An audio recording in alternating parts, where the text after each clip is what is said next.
Bonjour. Bienvenue dans ce premier cercle féminin. La majorité d'entre elles se rencontrent, c'est intimidant.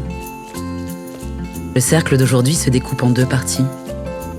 La discussion est initiée autour de leurs espoirs et leurs craintes vis-à-vis du projet. Puis la thématique des impacts du patriarcat dans leur vie sera abordée. Les négatifs, comme peut-être ceux qui ont aussi des aspects positifs. Un important travail de montage a été réalisé afin de vous assurer une meilleure écoute. Il s'agit d'une parole à un moment donné, dans un contexte donné, et ne représente pas la complexité des opinions des participants et participantes. Bonne écoute. Eh bien, c'est parti. La première question, avant de s'attaquer vraiment aux questions du gros sujet patriarcal, ça va être comment vous vous sentez, là, maintenant ? Moi, c'est vrai que je suis très intéressée par le format parce que pour moi, il faut faire les choses avec les hommes en particulier et pas contre. Donc, le fait de pouvoir partager à la fois des choses en non-mixité et des choses en groupe mix me semble intéressant. J'ai des choses à dire, mais j'ai aussi très envie d'écouter. Moi, je suis un peu angoissée. Alors, angoissée, le mot est un peu fort, mais en tout cas... c'est vrai que c'est un peu stressant, c'est un peu intimidant de parler de sujets sensibles et intimes devant des gens qu'on connaît pas ou alors très très peu. Après, j'aime vraiment bien ce format de cercle qui alterne les groupes mixtes et les groupes non mixtes. Du coup, je suis vraiment curieuse de voir ce que ça va donner. Comme Sabine, le format mixte aussi, ça m'a attirée, oui. Je suis curieuse d'entendre les hommes. Qu'est-ce qu'ils ont à dire sur ce sujet-là ? Parce que même si j'échange pas mal avec eux à la librairie, ça reste quand même très rare. Enfin, déjà, il n'y en a pas beaucoup. Et puis, on échange beaucoup des livres, mais pas forcément sur ce qu'eux, ils pensent de tout ça. Donc voilà, c'est un peu pour prendre la température aussi des hommes d'aujourd'hui, où ils en sont. Même si j'imagine que ceux qui viennent, ils sont déjà un peu déconstruits, j'ai mis des guillemets. Moi, je me sens bien. Je sors d'un cours de yoga, donc je suis particulièrement détendue. Et donc, c'est parfait, je pense, pour arriver ici. En effet, je me suis sentie très à l'aise d'emblée. Donc, je suis contente. Et je suis très curieuse. J'ai trop hâte des conversations. Je trouve qu'à chaque fois qu'on rencontre des personnes sur ce sujet, on en ressort avec plein de richesses. Et par contre, je suis d'accord avec toi que je me sens un peu parfois le syndrome de l'imposteur. Est-ce que je suis assez forte sur le sujet, entre guillemets, c'est renseigner pour pouvoir en discuter?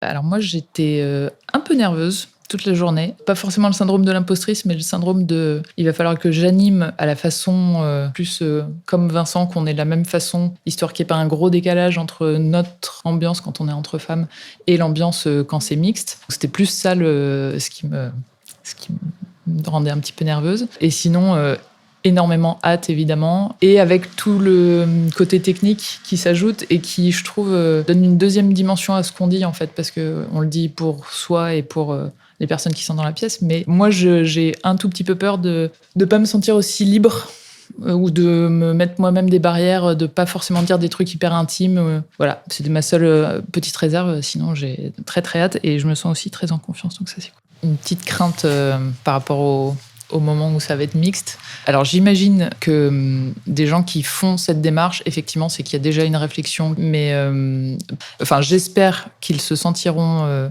assez en confiance pour justement être pas sans filtre, mais dire vraiment ce qu'ils pensent. Et je pense que ça va pouvoir nous chatouiller un peu ou peut-être nous contrarier ou au contraire peut-être nous surprendre. Ça ce serait génial. Mais j'ai cette petite appréhension.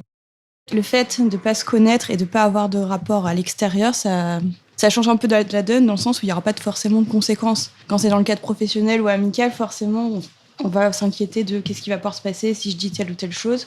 Et pareil, on va peut-être moins même accepter les opinions qui sont différentes chez les personnes qu'on connaît. Alors que dans ce format-là qui est spécial, justement, ça prête plus à recevoir des opinions auxquelles on ne s'attend pas ou qu'on ne connaît pas ou même avec lesquelles on n'est pas d'accord. Ça rend la parole plus libre aussi parce qu'il n'y a pas d'interaction en fait.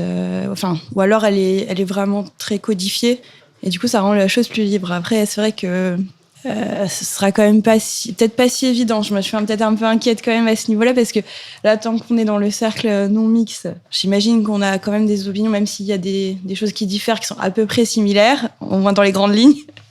Est-ce que c'est pareil de l'autre côté et comment on va agencer les choses pour que ça se passe bien pour tout le monde?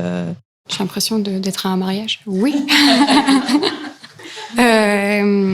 J'ai l'impression qu'à chaque fois que justement on fait des cercles et qu'on partage et qu'on se rend vulnérable, et d'ailleurs l'inconnu, de ne pas se connaître en dehors, je trouve que ça rajoute une force et une capacité de parole et de non-jugement qui m'a beaucoup surprise dans le bon sens. Et donc je pense que je me sens prête à être vulnérable et à recevoir la vulnérabilité des autres. Je trouve que c'est une façon de se empower, quoi, de se donner du pouvoir entre nous.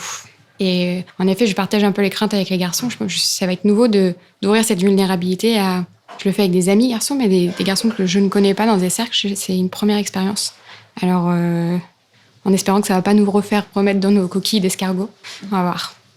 Et donc, on va attaquer le vrai sujet, le vrai sujet du jour, qui est... donc ça, on le prépare ici et on en parle au prochain cercle qui sera mixte.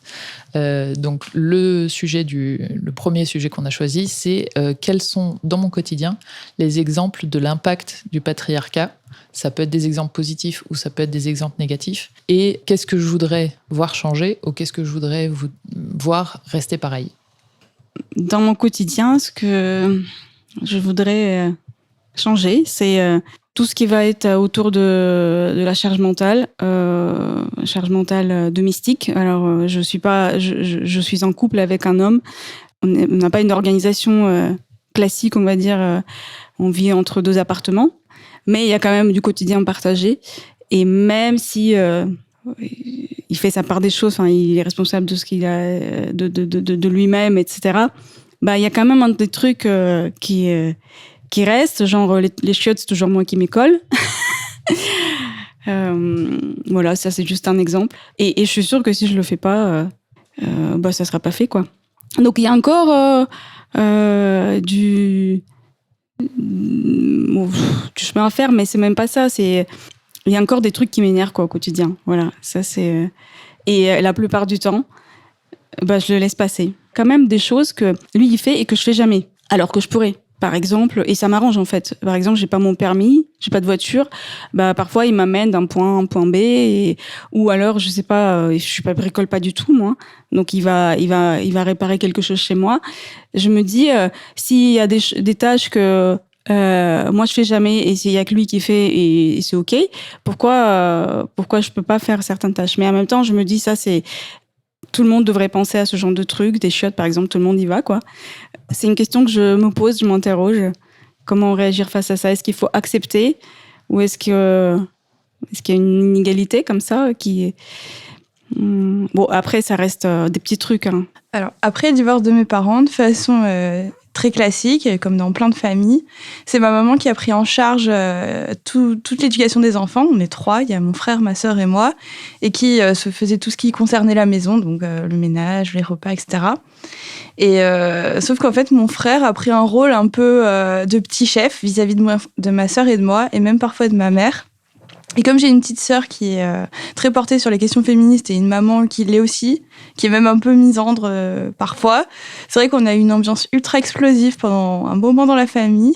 Heureusement, chacun a finalement pris sa place maintenant, mais ça a été compliqué pendant un moment. Moi, j'ai l'impression d'avoir été élevée par ma maman, par mes tantes, puisque ma maman avait 2 sœurs très proches, et avec mes 2 sœurs. Et c'est vrai que quand j'ai eu très peu d'expérience avec des garçons à l'adolescence, enfin pas très peu, pas du tout, puisque mon mari est le premier homme que j'ai rencontré à 18 ans. Je me souviens très bien quand je suis tombée enceinte et que j'ai su que j'attendais un garçon. Pour moi, ça a été... j'étais à la fois extrêmement fière. Enfin, je me suis sentie tomber dans un monde inconnu. Je savais pas comment ça fonctionnait. Et j'avais, par contre, moi, effectivement, plein de...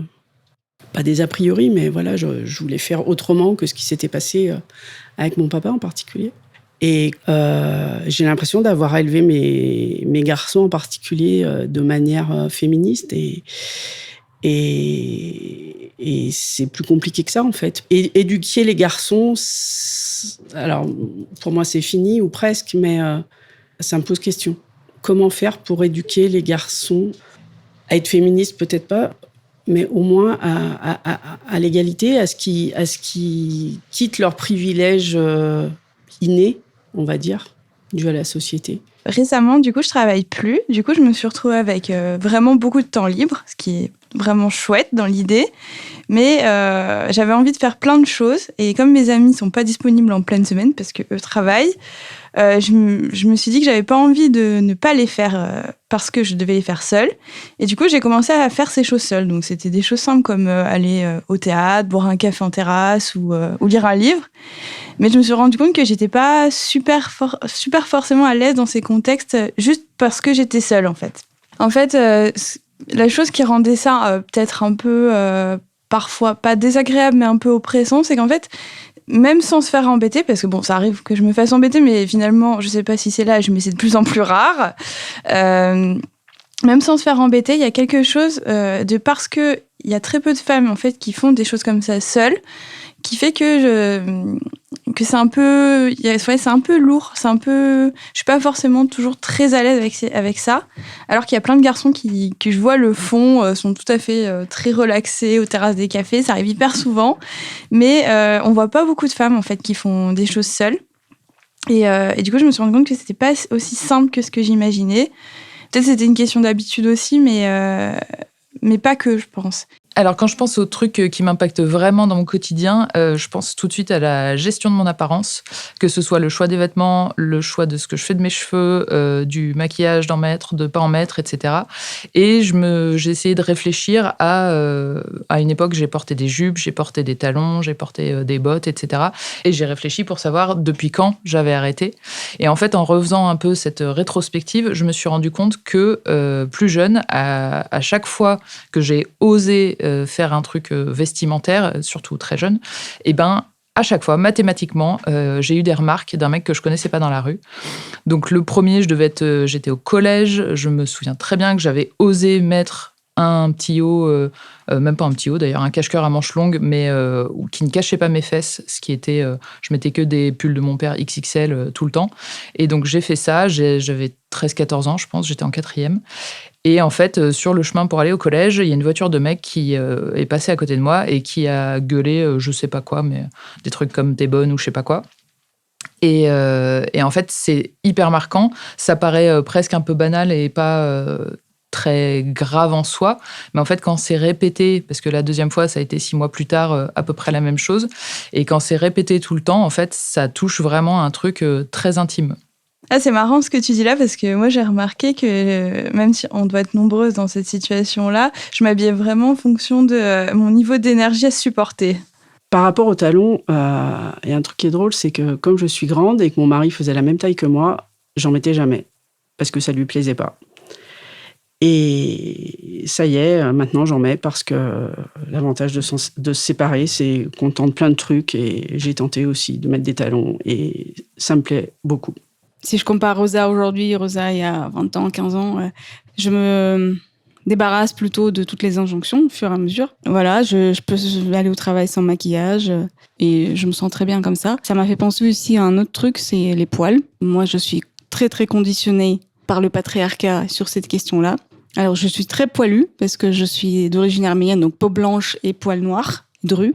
Bon, moi, je suis assez tolérante vis-à-vis de moi-même. Je me dis à chaque fois, à chaque déconstruction, c'est pas à pas. Voilà, on y va à son rythme. La déconstruction, je considère que le temps que ça a pris à construire, il faut au minimum autant de temps pour déconstruire. Donc, ça va pas se faire comme ça. Et donc, par rapport au poil, j'ai beaucoup progressé. Par exemple, je m'épile plus du tout les verres. Enfin, dès que je mets des collants ou des pantalons, je m'épile plus. Alors, petite parenthèse, mon homme, mon conjoint, il a aucun problème avec ça. Il m'accepte tel que je suis. Donc, c'est vraiment pas du tout lui. C'est moi avec moi-même. Une autre parenthèse, j'ai un fils qui a 14 ans et une fille aussi qui a 10 ans. Les verres, moi, je me promène, par exemple, à la maison en short et je leur montre mes poils. Donc, comme ça, je me dis au moins, mon fils, il s'habitue à voir une femme poilue et ma fille d'ailleurs aussi, parce qu'elle va aussi avoir des poils et que c'est OK. Mais par contre, dès que l'été arrive, moi, je mets des jupes et des robes. Moi, j'y arrive pas. Alors moi, dans ma famille, la plupart des femmes, elles s'épilent pas. Et du coup, ce qui s'est passé, c'est qu'à l'adolescence, les autres filles ont commencé à s'épiler. Et moi, j'étais même pas tellement au courant que j'étais censée faire ça. Et du coup, c'est arrivé qu'à la piscine, il y a eu des moments un peu compliqués parce que j'étais peut-être la seule avec mes poils parmi plein de filles qui commençaient à s'enlever les poils.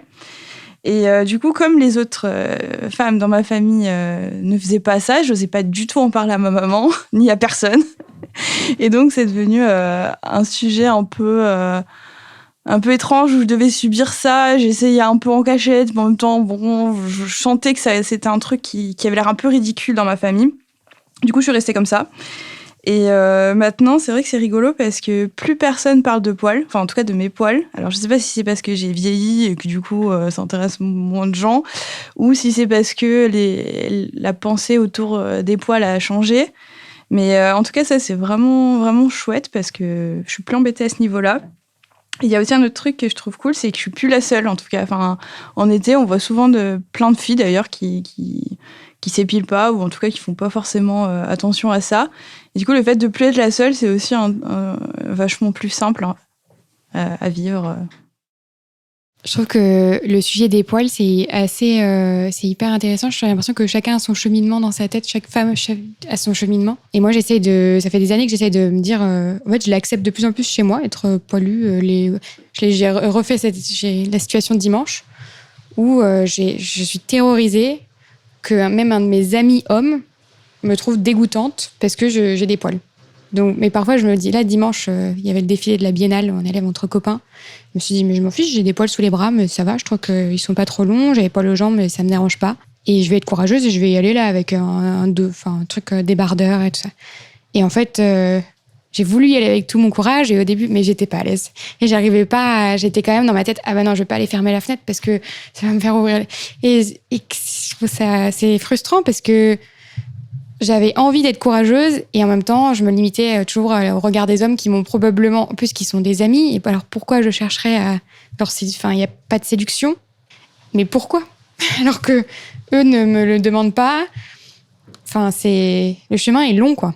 En fait, quand j'ai arrêté de m'épiler, aucun mec m'a rien dit. En revanche, les filles, j'ai eu des remarques franchement hyper... peut-être pas agressive, mais ouais, c'était super chaud, quoi. C'était très désagréable.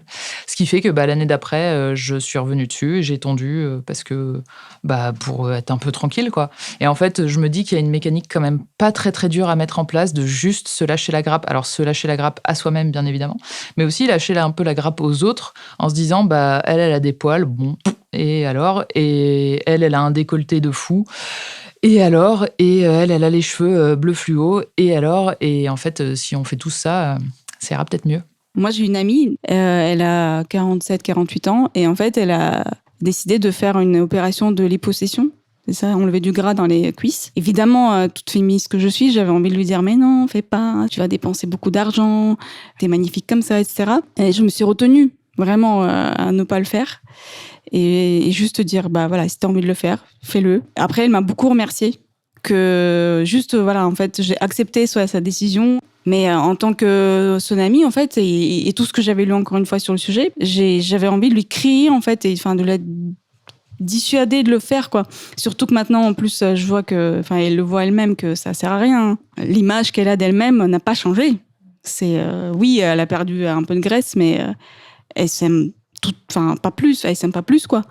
Donc, voilà. Mais bon, c'est son cheminement propre à elle à faire. Moi, je me suis surprise à faire la morale à une amie, qui est une amie féministe, qui est un petit peu engagée, qui s'épile pas d'ailleurs. Et en fait, depuis qu'elle a un nouveau petit copain, elle a changé un petit peu son comportement. Alors, sur des petites choses, notamment, elle s'épile, elle a certains discours qui ont un peu changé. Enfin, il y a des petits... En tout cas, on a toutes remarqué dans notre groupe d'amis des petits changements. Et c'est vrai qu'au début, ça faisait un peu drôle. Et du coup, j'avais fait des réflexions là-dessus et elle n'avait pas super bien pris. Et du coup, c'est vrai que ce que tu dis, quand même, ça fait réfléchir parce que on ne devrait peut-être pas se critiquer les unes les autres. Parce que bon, il y a la théorie, puis en pratique, c'est pas si évident que ça. Tout ce que vous dites sur les filles, que les filles soient les plus dures envers les filles, en fait, je pense que c'est une possible interprétation. Je me demande une hypothèse. Comme si c'est les femmes qui en souffrent, et donc en fait, de voir une femme qui va justement avoir le courage de le faire, ça rappelle que les autres n'ont pas le courage. Et en fait, c'est aussi pour ça qu'on se crée... que la critique est plus facile, qu'on se dit, mais on a tout de suite envie de celle qui est courageuse, qui sort du lot, qui va faire quelque chose. On essaie de la rabaisser parce que c'est plus simple, ça nous rabat. Ou peut-être un peu comme t'as tendance à toujours s'énerver quand justement ça touche à quelque chose exactement là où c'est sensible. Et donc, ce qui serait intéressant, c'est peut-être d'en parler. Comment toi tu le vis, en fait ? Alors, pour parler d'un autre sujet très tabou, tout aussi tabou, c'est la ménopause. Moi, j'ai 50 ans, donc je suis en plein dedans, je suis concernée. Et en gros, 50 ans, c'est l'âge où les maris s'en vont. Souvent pour quelqu'un d'autre. Rarement, ils partent tout seuls. Et vous vous retrouvez chez vous, tranquillou, avec vos bouffées de chaleur, votre humeur cyclique. Dans le métro, il m'est arrivé d'avoir une bouffée de chaleur, de devenir rouge comme une tomate et de sortir mon éventail. Et c'est quelque chose dont on ne parle pas. Avec les hommes, certainement pas. Et entre femmes, non plus. Et c'est quelque chose auquel toutes les femmes vont être confrontées un jour ou l'autre. Dans quelques années, ce sera aussi votre lot. Et c'est une période de la vie qui est très confrontante. On se confronte à son rapport à la séduction, à l'avancée en âge. Par exemple, un mec avec des cheveux blancs et un peu de ventre, il a une forme de respectabilité, mais une femme, dès qu'elle a 3 cheveux blancs et qu'elle prend un peu de poids, elle devient complètement transparente. Petite question de la fin sur comment vous sentez-vous ? Est-ce qu'il y a un inconfort ? Est-ce qu'il y a un soulagement ? Est-ce que vous avez un mot à mettre dessus pour la petite météo personnelle, comme l'appelle Vincent, de fin de session ? Bien, moi, je me sens beaucoup mieux. C'est vrai qu'on a tous des sujets sur lesquels on a plein de choses à dire et d'autres un peu moins.